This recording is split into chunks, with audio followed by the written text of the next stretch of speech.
welcome back to Abroad, Abroad. I'm the Broad, Nancy McLaren, and the abroad is that I did a 2-month trip to Europe, and I'm taking you with me. So, let's get started. Today we're doing Dublin, and it was our first city. It was our first port of call, though we had flown from Portland, Oregon to San Francisco to Heathrow in London, and then Heathrow to Dublin. We were exhausted. It was a full day of travel. We got pretty good cheap tickets, though. I think that our tickets were about $550 round trip, so that's not bad.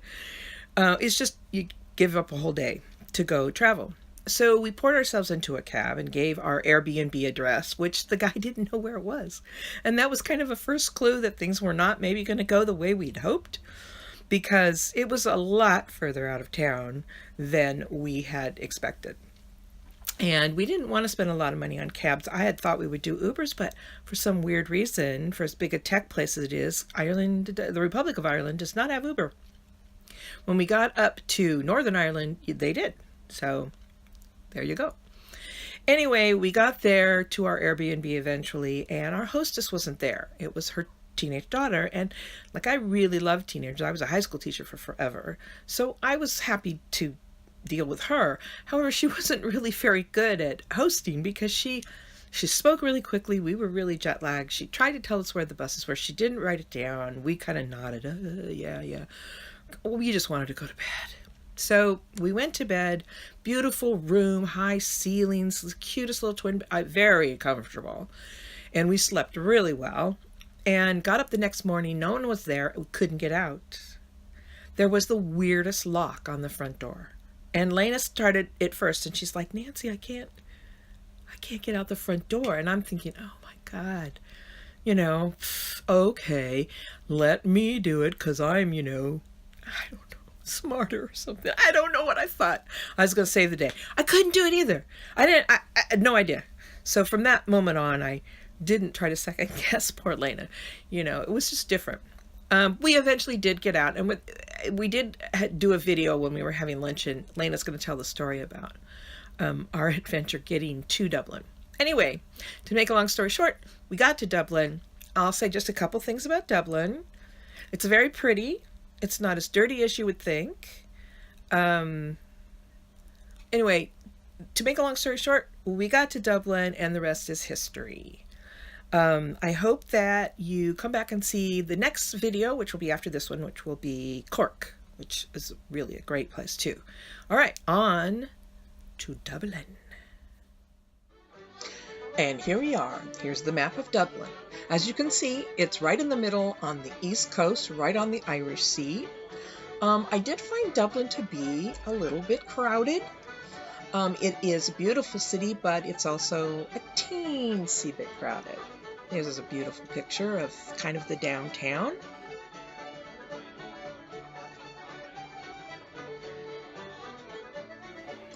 And this is the Dublin Bridge, not to be confused with the Halfpenny Bridge.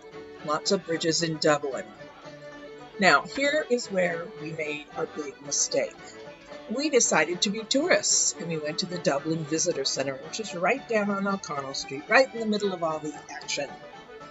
And they talked to us about all the cool and groovy things that we could do while we were there. Don't get me wrong, they were really great people. They were really trying to help us. And they told us about all the different passes we could buy to go see all of the various and different groovy things there are to see in Dublin. We really wanted to basically just do the on and off bus, but then they gave us this brochure with all these cool things in it and a city map, and they convinced us basically to buy the deluxe pass. I think it was €70. This would allow us to go on the on and off bus for the 2 days we were going to be there and go into any of the exhibits that were in the brochure. Well, what we found out was that most of what you want to see in Dublin is free, including the portrait gallery that we wanted to go to. It didn't allow you to go into any of the big things like the Jameson or Guinness, so it was kind of a very, very, very expensive bus pass, and we did not make that mistake again. Now, once we got our passes, you'll see our little passes in this next video. We wanted a place to eat, and we found the most beautiful place to eat, which we will show you right now.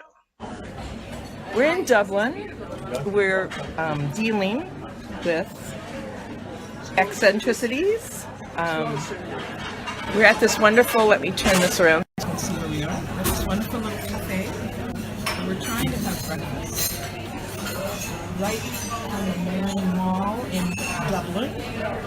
Dublin is gorgeous as I thought it was going to be. We have had a series of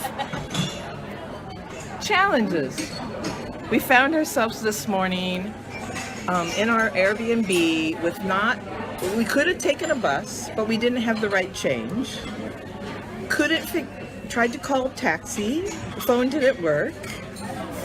Then we couldn't get out the front door. We couldn't figure out how to open it up. And Lena here, she figured out how to open the front door. And we were just like laughing because everything seemed so difficult.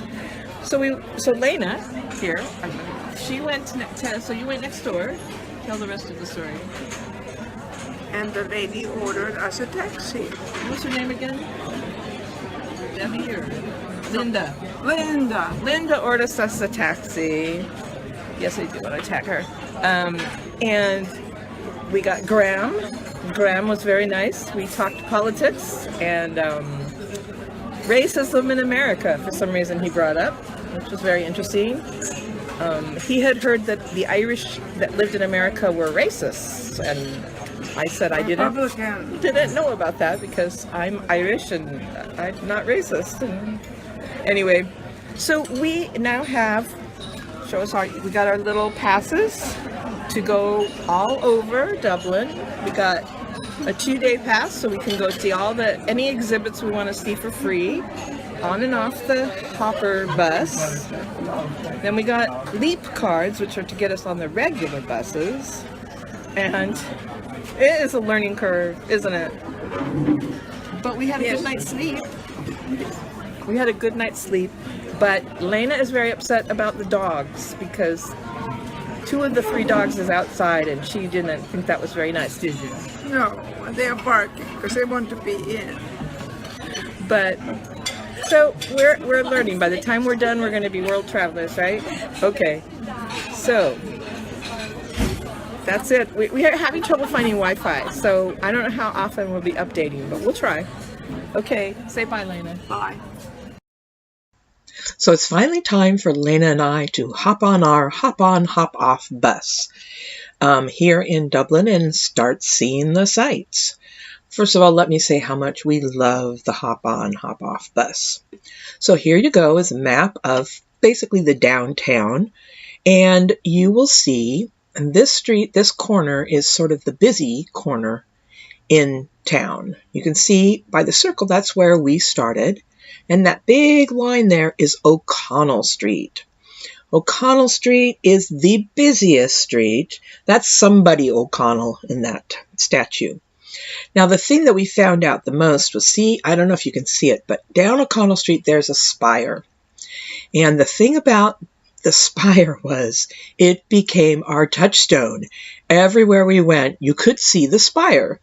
And we knew what was on the other side of the spire, that wherever we were, we could get to where we needed to get on a bus.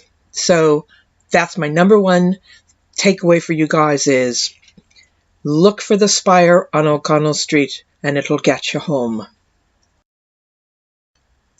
Now this incredibly busy street is Grafton Street. It's one of the 2 big shopping streets in Dublin, the other being Henry Street, which is across the river. And this is where we had lunch. It was fabulous. There were tons of people, tons of shops. One of the things I really love about the European cities is they'll have these malls basically where there's no cars and it's just people having a good old time. And if you keep on going down Grafton Street, you're going to get to Merrion Square and get to see Oscar Wilde all splayed out in a lovely statue. It's kind of funny because, of course, he was famously gay and Ireland is famously not gay. And they actually have a statue of his wife in the square, staring at him with a rather unhappy gaze. I wonder why that is. And this is the Halfpenny Bridge. It's one of the more beautiful bridges that go across the Liffey River, which cuts Dublin in half, as almost every one of the European capitals has a river through it, basically. Most places do. Anyway, the other side is where you would find Henry Street. And here are some random pictures of random things that we saw that I thought you would enjoy. Now, the Guinness event was the big thing at the end of the tour. Our price did not include going into Guinness, and since both of us were kind of teetotalers, neither of us cared about going to Guinness. Then on the other end of the tour was the Jameson experience, and since neither of us drink, we didn't want to go deal with the whiskey either. But it does make you wonder about Ireland's very probably well-earned reputation for the drink. We were very lucky to see Dublin at night, specifically after we had left the gallery, the National Gallery, which is one of the two events that we went to. There it is. It's a beautiful, beautiful building. Here's a little brochure that told us about what we were going to do and the different floors. The thing that was really funny about it was that we really wanted to go see this Caravaggio, this very famous Caravaggio. And we didn't know it, but this was the only night that the gallery stayed open past like 5 o'clock. And we were just very lucky, but we only had like 20 minutes. So we quickly went up to where the Caravaggio was. And it's interesting. This is not my kind of painting. I'm a watercolorist and I love watercolor and I love the Impressionists. So I don't know. But anyway, it was pretty impressive. And for those of you who don't know the story of the Caravaggio, it was lost. At one point, it was thought to have been destroyed. There were 5 copies made of it. Back in those days, they made copies. Well, one of the copies had been sold to a woman who lived in Dublin. And when she passed away, she gave it to a group of friars, Jesuit priests that had their place in Dublin, and they, thinking it was a copy, hung it up in their dining room, where it spent quite a few years amongst the smoke and all of this stuff. And then finally they decided they were going to restore it in the 90s, and they sent it over to the gallery, the portrait gallery, to restore. And they discovered something very interesting about this Caravaggio. It actually had what they call an underpainting. The thing is, you wouldn't find an underpainting on a copy, because underpaintings just meant that they tried to paint something, they didn't like it, they just painted over it until they got what they wanted. So what they realized after lots of experts was this was the real Caravaggio, not a copy, the one that had been lost. So here we are, we're finally there. This is it. This is the Caravaggio, and we were very lucky because a docent came by and sort of explained some things to us about this painting. For one thing, you can see Caravaggio himself up in the upper right-hand corner holding a lantern, and he is holding a lantern the way he holds a paintbrush. Anyway, that's what she told us. It was very interesting. On to St. Patrick's Cathedral. Beautiful, beautiful cathedral. And it was the first one that I got to see, so I was still rather impressed. You can see I put the arrow down to where it is. And here is more beautiful, beautiful pictures of the cathedral. I mean, I'm not Catholic, but you got to be in awe of something this beautiful. And I was. And like I said, it was my first cathedral of the trip. I ended up going to 4 Catholic countries, so I saw my share of cathedrals. So everybody, that's your little trip to Dublin. Thanks for watching, and please come back next week. Hopefully I'll have the Cork episode up. Cork was really great. Have a great week. And thank you for watching A Broad, Broad, Abroad. If you liked it, tell your friends and neighbors.